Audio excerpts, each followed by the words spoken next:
ಎಲ್ರಿಗೂ ನಮಸ್ಕಾರ. ನಾನು ಭಾರತಿ ಮರವಂತೆ. ಈ ಹಿಂದೆ 4-5 ವಿಡಿಯೋಗಳಲ್ಲಿ ಮಾತ್ರ ರಂಗೋಲಿಯ ಪ್ರಾಥಮಿಕ ವಿಚಾರಗಳನ್ನು ಹಂಚಿಕೊಂಡಿದ್ದೆ. ಇದೀಗ ಚಿಕ್ಕದಾದ ರಂಗೋಲಿಯನ್ನು ಬಿಡಿಸ್ತಾ ಒಂದಿಷ್ಟು ಸಂಗತಿಗಳನ್ನು ತಮ್ಮೊಂದಿಗೆ ಹೇಳಿಕೊಳ್ತಾ ಇದ್ದೇನೆ. ರಂಗೋಲಿ ಕಲೆ ಭಾರತದ ನೆಲದ ಸಂಸ್ಕೃತಿ. ದಿನ ಬೆಳಗಾದರೆ ಅಂಗಳದಲ್ಲಿ ಅರಳುವ ಈ ಕಲೆ ಎಲ್ಲ ರಾಜ್ಯಗಳಲ್ಲಿಯೂ ಜನಪ್ರಿಯ. ವೀಕ್ಷಕರೇ, ಒಂದು ಘಟನೆ ನೆನಪಿಗೆ ಬರ್ತಾ ಇದೆ. ಹಿರಿಯ ಸಾಹಿತಿಗಳೊಬ್ರು ಜರ್ಮನಿಗೆ ಹೋದ ಸಂದರ್ಭವದು. ಅಲ್ಲಿ ಸ್ನೇಹಿತರ ಜೊತೆಗೆ ಮಾತನಾಡ್ತಾ ಇರುವಾಗ ಭಾರತದ ಸಂಸ್ಕೃತಿಗೆ ಸಂಬಂಧಿಸಿದ ಅಮೂಲ್ಯವಾದ ಪುಸ್ತಕವೊಂದು ನನ್ನ ಬಳಿ ಇದೆ, ಅದನ್ನ ಸೂಟ್ಕೇಸ್ನಲ್ಲಿ ತುಂಬಾ ಜೋಪಾನವಾಗಿ ಇಟ್ಟಿದ್ದೇನೆ ಎಂದ್ರಂತೆ. ಕುತೂಹಲದಿಂದ ನೋಡಿದಾಗ ಅಭಿಮಾನದಿಂದ ರಂಗೋಲಿ ಪುಸ್ತಕವನ್ನು ತಂದು ತೋರಿಸಿದ್ರಂತೆ. ನಾನು ಚಿಕ್ಕವಳಾಗಿದ್ದಾಗ ರಂಗೋಲಿ ಸ್ಪರ್ಧೆಯಲ್ಲಿ ಬಿಡಿಸಿದಂತಹ ರಂಗೋಲಿ ನೋಡಿದ ವಿದೇಶಿಯರೊಬ್ಬರು ಬಹಳ ಮೆಚ್ಚುಗೆಯಿಂದ ನನಗೊಂದು ಗಿಫ್ಟ್ ಕೊಟ್ಟಿದ್ದು ನೆನಪಾಗ್ತಾ ಇದೆ. ಅಷ್ಟೇ ಅಲ್ಲ, ರಂಗೋಲಿಯಲ್ಲಿ ಪೇಂಟಿಂಗ್ ಮಾಡಿದಾಗ ಕೂಡ ಹಣ ಕೊಟ್ಟು ಖರೀದಿಸಿ ಪ್ರೋತ್ಸಾಹಿಸಿದ್ರು. ನಾನಂತೂ ಹಳ್ಳಿಯಲ್ಲಿ ಬೆಳೆದವಳು. ನನ್ನ ಅಜ್ಜಿ ಪ್ರತಿನಿತ್ಯ ಹೊಸ್ತಿಲಿಗೆ ಸೇಡಿ ಬರಿತಾ ಇದ್ರು. ಸೇಡಿ ಸಂಗ್ರಹಿಸುವ ರೀತಿ ತುಂಬಾ ಕುತೂಹಲ. ಬಾವಿ ತೋಡುವಲ್ಲಿ ಅಂಟು ಅಂಟಾಗಿ ಬಿಳಿಕಂದು ಮಿಶ್ರಿತ ಮಣ್ಣು ಸಿಗ್ತಾ ಇತ್ತು. ಅದನ್ನೆಲ್ಲ ಕ್ಲೀನ್ ಮಾಡಿ ಇಟ್ಟುಕೊಳ್ತಾ ಇದ್ರು. ಈ ಸೇಡಿ ಮಣ್ಣಿನ ಸಂಗ್ರಹದ ಬಗ್ಗೆ ಗಾಮುಕ್ಕಲಿಗ ಜನಸಮುದಾಯದ ಹಿರಿಯ ಕಲಾವಿದರಾದ ಶ್ರೀಮತಿ ಹನುಮಿ ಕ್ಷೇತ್ರಗೌಡ ಅವರು ಹೇಳಿದಂತಹ ಒಂದು ಸೊಲ್ಲು ನೆನಪಾಗ್ತಾ ಇದೆ. ಬೆಳಮಕ್ಕಿ ಎಂಬ ಬೆಳಿಸೇಡಿ ತಂದಿನ್ನು ಗೋಡಿಗೆ ಚಿತ್ತರವ ಬರದೀರು, ಗೋಡಿಗೆ ಚಿತ್ತರವ ಬರದೀರು ನೆಂಟರೆ ಕಾಣಿ ಸಿಕ್ಕುವುದಿ ಹಾದಿಯಲ್ಲಿ.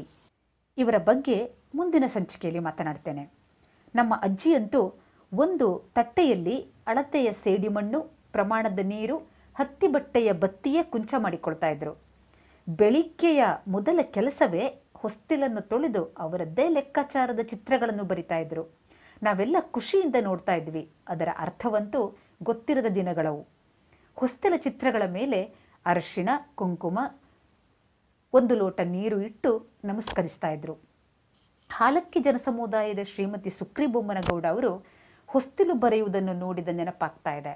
ಈ ಪದ್ಧತಿಗೆ ಅವರು ಪಟ್ಟೆ ತೆಗೆಯುವುದು ಎಂದು ಕರೀತಾರೆ. ತೆಂಗಿನಕಾಯಿಯ ಗೆರಟೆಯಲ್ಲಿ ಸೇಡಿಯನ್ನು ಕದಡಿಕೊಂಡು ಬತ್ತಿಯನ್ನ ಅದ್ದಿ ಕೈ ಬೆರಳಿನ ಮೂಲಕ ಸೇಡಿ ಬರೆಯುವಂತಹ ರೀತಿ ಅದ್ಭುತವಾಗಿತ್ತು. ಬೆಟ್ಟದ ಮೇಲೆ ಬೆಳ್ಳಿಕೋಲು ಹಾಕೋರುಂಟು ತೆಗೆಯೋರಿಲ್ಲ ಎನ್ನುವ ಒಗಟು ಹೊಸ್ತಿಲ ರಂಗೋಲಿಯ ಸೊಬಗಿನ ಕುರಿತಾಗಿದೆ. ವರಕವಿ ಬೇಂದ್ರೆಯವರು ಹೊಸ್ತಿಲಿಗೆ ಮಂಗಳವ ಬರೆಯುವಾಕೆ, ಶುಭವ ತಾಯೆಂದು ಕರೆಯುವಾಕೆ ಎಂದಿದ್ದಾರೆ. ಮನೆಗೆ ಒಳಿತನ್ನು ಬಯಸುವುದರ ಜೊತೆಗೆ ಪಾಸಿಟಿವ್ ಎನರ್ಜಿಯನ್ನು ಮನೆಯಲ್ಲಿ ಕೇಂದ್ರೀಕರಿಸುವಂತಹ ಒಂದು ಕ್ರಿಯೆ ಇದು. ಬಾಲ್ಯದಲ್ಲಿ ಅಮ್ಮನೊಡನೆ ದೇವಸ್ಥಾನಕ್ಕೆ ಹೋಗ್ತಾ ಇದ್ದೆ.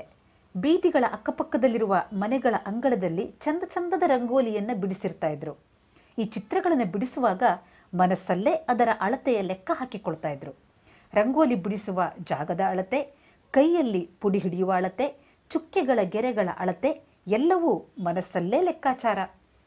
ಆ ಚಿತ್ರಗಳಲ್ಲಿರುವ ವೃತ್ತ, ತ್ರಿಕೋನ, ಆಯತ, ಚೌಕ, ನೇರಗೆರೆಗಳು, ಅಡ್ಡಗೆರೆಗಳು, ಗುಣಿಸುವ ಆಕೃತಿಗಳು, ವಕ್ರಗೆರೆಗಳು, ಅಬ್ಬಬ್ಬಾ, ಈ ರೇಖೆಗಳ ಬಗ್ಗೆ ಇನ್ನೊಂದು ಸಂಚಿಕೆಯಲ್ಲಿ ಮಾತನಾಡ್ತೇನೆ. ಕೊನೆಯದಾಗಿ ನಿತ್ಯೋತ್ಸವ ಕವಿ ನಿಸಾರ್ ಅಹಮದ್ ಅವರು ಈ ರಂಗೋಲಿ ರೇಖೆಗಳ ಕೌಶಲ್ಯದ ಬಗ್ಗೆ, ಕಾಲೇಜು ಕಲಿಯದ ಸುಮಂಗಲೆ ರಂಗೋಲಿ ನೆವದಿಂದ ನೀಡಿದ್ದಾಳೆ, ಪ್ರತಿದಿನವೂ ಸೂತ್ರಗಳಿಗಾಕಾರ ಎಂಬ ಸೊಲ್ಲು ಯಾವಾಗಲೂ ನನಗೆ ನೆನಪಾಗ್ತಾ ಇರುತ್ತೆ. ಇದೀಗ ಈ ಸಂಚಿಕೆಯನ್ನು ಮುಗಿಸ್ತಾ ಇದ್ದೇನೆ. ಈ ವಿಡಿಯೋ ಇಷ್ಟವಾದರೆ ಲೈಕ್ ಮಾಡಿ, ಶೇರ್ ಮಾಡಿ. ಏನಾದರೂ ಸಲಹೆಗಳಿದ್ದರೆ ಕಮೆಂಟ್ ಬಾಕ್ಸ್ನಲ್ಲಿ ಕೊಡಿ. ಸಬ್ಸ್ಕ್ರೈಬ್ ಆಗದೇ ಇದ್ದರೆ ಈ ಚಾನಲನ್ನು ಸಬ್ಸ್ಕ್ರೈಬ್ ಮಾಡಿ ಪ್ರೋತ್ಸಾಹ ನೀಡಬೇಕಾಗಿ ವಿನಂತಿ. ತಮ್ಮೆಲ್ಲರ ಹಾರೈಕೆ ನನಗಿರಲಿ. ಮುಂದೆ ಇನ್ನೊಂದು ಸಂಚಿಕೆಯಲ್ಲಿ ರಂಗೋಲಿಯೊಂದಿಗಿನ ಪಯಣದ ತುಣುಕುಗಳೊಂದಿಗೆ ಬರ್ತೇನೆ. ಎಲ್ಲರಿಗೂ ನಮಸ್ಕಾರ.